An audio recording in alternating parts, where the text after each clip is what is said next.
ছয়টা দোয়া এবং জিকির আছে, যেই দোয়া জিকির গুলো কোরআন হাদিসে বর্ণিত সকল দোয়া জিকিরের খোলাসা, সারমর্ম এবং নির্যাস। এই ছয়টাকে যদি কোনো মুসলমান নিয়মিত আঁকড়ে ধরে, তাহলে কোরআন এবং হাদিসের যত দোয়া এবং জিকির আছে কেমন যেন তার নির্যাসটা নিয়মিত সে আমল করলো। বলবো সেগুলা।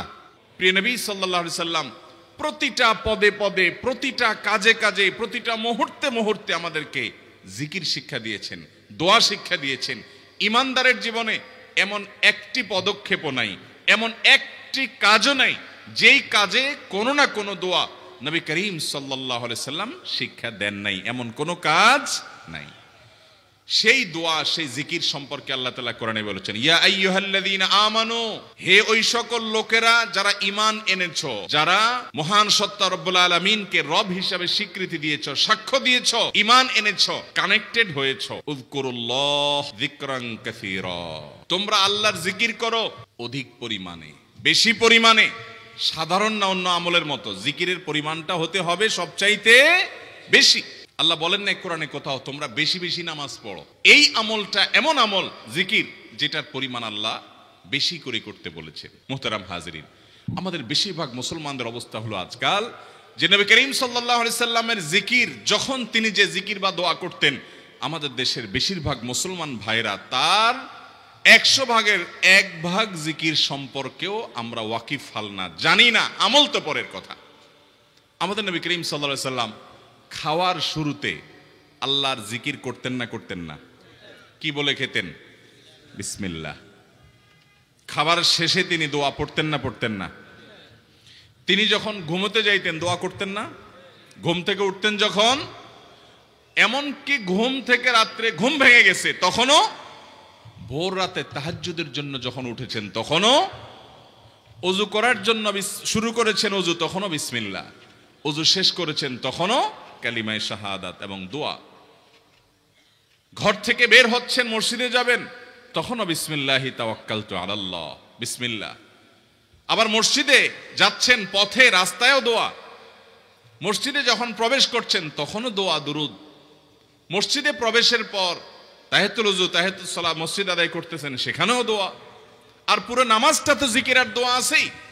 এরপরে নামাজের পর আবার 5 ওয়াক্ত নামাজের পরের দোয়া জিকির, সকাল সন্ধ্যার দোয়া জিকির। এরপরে বাসায় আবার যাওয়ার সময় মসজিদ থেকে বের হওয়ার দোয়া, বাসায় যাওয়ার পথে দোয়া, বাসায় ঢোকার সময় আবার সালাম এবং জিকির। এরপরে আপনি যখন নাস্তা করবেন তখন আবার বিসমিল্লাহ দোয়া। আপনি যখন বাজারে যাবেন তখন দোয়া। আপনি যখন কাজ শুরু করবেন তখন দোয়া। আপনি যখন ইশরাকের ওয়াক্ত হবে তখন জিকির এবং দোয়া। চাষতের ওয়াক্ত হবে জিকির এবং দোয়া। জাওয়ালের ওয়াক্ত হবে জোহরের ওয়াক্তর আগ মুহূর্তে, সেই সময় জিকির এবং দোয়া, সালাত।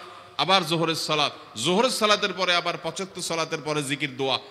আপনি চিন্তা করেন, এগুলো শুধু রুটিনের কথা বলতেছি।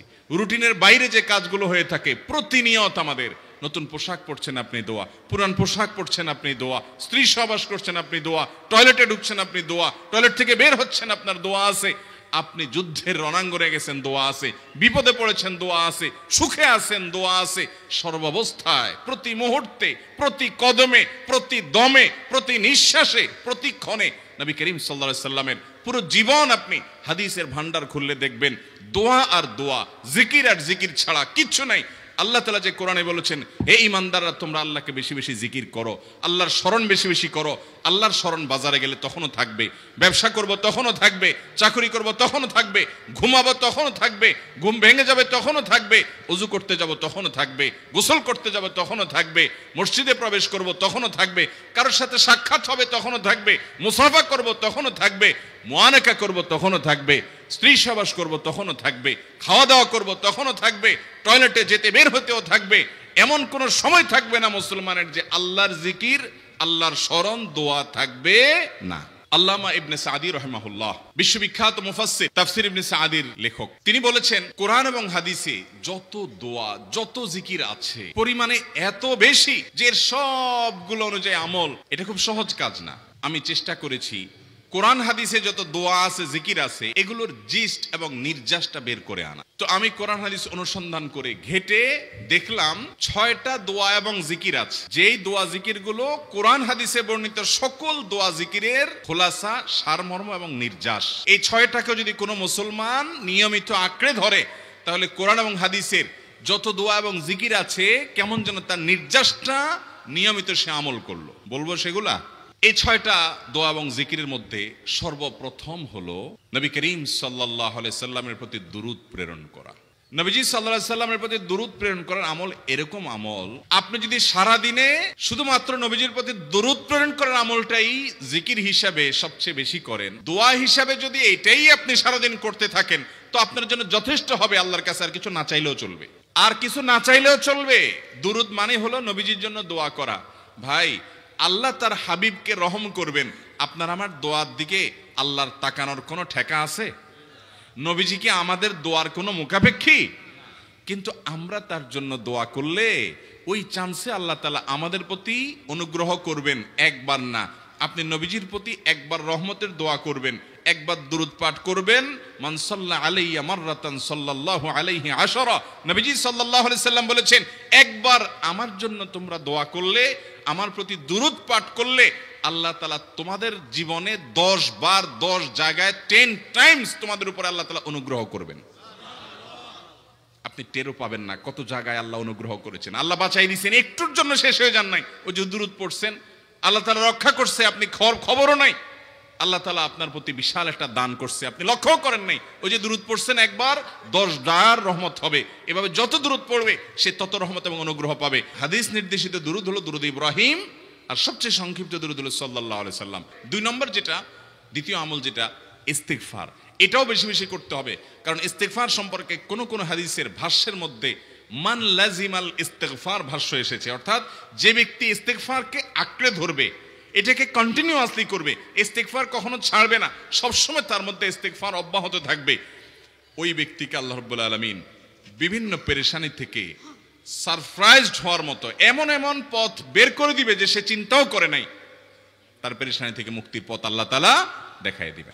ইস্তিগফার সকল সমস্যার সমাধান। ইস্তিগফারের ভিতরে সবচেয়ে শ্রেষ্ঠ ইস্তিগফার হলো সাইয়্যিদুল ইস্তিগফার। সাইয়্যিদুল ইস্তিগফারটা যদি মুখস্থ না পারেন, অন্তত লিখিত ভার্সনটা পড়েন। সাইয়্যিদুল ইস্তিগফারের যে অর্থ, এটার যে মর্ম, বড় হৃদয়গ্রাহী ভাই, বড় মর্মস্পর্শী। ইমানদার এটার অর্থের দিকে তাকায় যদি পড়ে, তো তার অন্তর না গলে পারে না। এটা হলো বড় ইস্তিগফার। এত বড় ইস্তিগফার পড়তে পারেন না, কোনো পেরেশানি নাই, কোনো অসুবিধা নাই। সবচেয়ে ছোট ইস্তিগফার হলো আস্তাগফিরুল্লাহ। নাম্বার 3, এটা আমাদের বেশিরভাগ মানুষ জীবনে হয়তো শুনেনও নাই অনেকে। ইয়া যাল জালালি ওয়াল ইকরাম, এটা একটা জিকির। আল্লাহ তাআলাকে ডাকা, আহ্বান করা, এটাই জিকির। ইয়া যাল জালালি ওয়াল ইকরাম। নবী করিম সাল্লাল্লাহু আলাইহি সাল্লাম বলেছেন, আলিজু বিয়া যাল জালালি ওয়াল ইকরাম, তোমরা ইয়া যাল জালালি ওয়াল ইকরাম এটাকে আঁকড়ে ধরো, এটাকে নিয়মিত করো, বেশি বেশি করে বলতে থাকো এটাকে সব সময় এটাকে মুদাওয়ামাতের সাথে কন্টিনিউয়াসলি এটা বলতে থাকো, ইয়া যাল জালালি ওয়াল ইকরাম। অনেক উলামায়ে কেরাম, মুহাদ্দিসিন ইকরাম ইয়া যাল জালালি ওয়াল ইকরাম কেন নবীজি এত বেশি বলতে বলেছেন, এটার মাধ্যমে আমাদের লাভটা কি, এর ব্যাখ্যা করতে গিয়ে বলেছেন, ইয়া যাল জালাল মানে হলো হে মহান, মহান বড়ত্বের অধিকারী, হে জালালের অধিকারী, হে জালাল, ওয়াল ইকরাম হে দানশীল। তাহলে প্রথম বাক্যে আল্লাহর বড়ত্বের কথা স্বীকৃতি দিয়ে প্রশংসা করা হয়, আর দ্বিতীয় বাক্যে হে দানশীল বলে আল্লাহ তাআলার কাছ থেকে চাওয়া হয় যে আপনি যেহেতু দানশীল এবং আপনি যদি মহান, অতএব আপনি আমাকে দান করেন। এটা ডাকলেই, আল্লাহকে এই বলে ডাকলেই চাওয়া হয়ে যায়। এই জন্য বেশি বেশি করে ইয়া যাল জালালি ওয়াল ইকরাম পড়তে হবে। অনেকে হয়তো নতুন শুনেছেন, আজকে থেকে শুরু করে দিবেন ইয়া যাল জালালি, সকাল বিকাল মনে থাকে না তো লিখে লিখে ওয়ালে টাঙ্গায়া দেন, বাসা বাড়িতে এমন জায়গা লিখে রাখেন তাকাইলে নজরে পড়ে। 4 নম্বর যে দোয়া এবং জিকির করতে নবী করিম সাল্লাল্লাহু আলাইহি সাল্লাম সব সময় আমাদেরকে উৎসাহ দিয়েছেন, অনুপ্রেরণা দিয়েছেন। লা হাওলা ওয়ালা কুওয়াতা ইল্লা বিল্লাহ, লা হাওলা ওয়ালা কুওয়াতা ইল্লা বিল্লাহ, লা হাওলা ওয়ালা কুওয়াতা ইল্লা বিল্লাহ। এটা হলো সারেন্ডার করা, আল্লাহর কাছে সারেন্ডার করা, আত্মসমর্পণ করা। মানে আল্লাহ ছাড়া কোনো ভালো কাজ করার ক্ষমতা কারোর নাই, করার তৌফিক দেওয়ার ক্ষমতা কারোর নাই, আর পাপ থেকে বাঁচানোরও ক্ষমতা কারণ নাই। এই জন্য আমি কেমন যেন আল্লাহর কাছে সারেন্ডার করছেন, লা হাওলা ওয়ালা কুওয়াতা ইল্লা বিল্লাহ। 5 নম্বর আমল হলো দোয়া ইউনুস। দোয়া ইউনুস জানা আছে তো? লা ইলাহা ইল্লা আনতা সুবহানাকা ইন্নী কুনতু মিনাজ জালিমিন। 6 নম্বর হলো সুবহানাল্লাহ, আলহামদুলিল্লাহ, লা ইলাহা ইল্লাল্লাহ, আল্লাহু আকবার।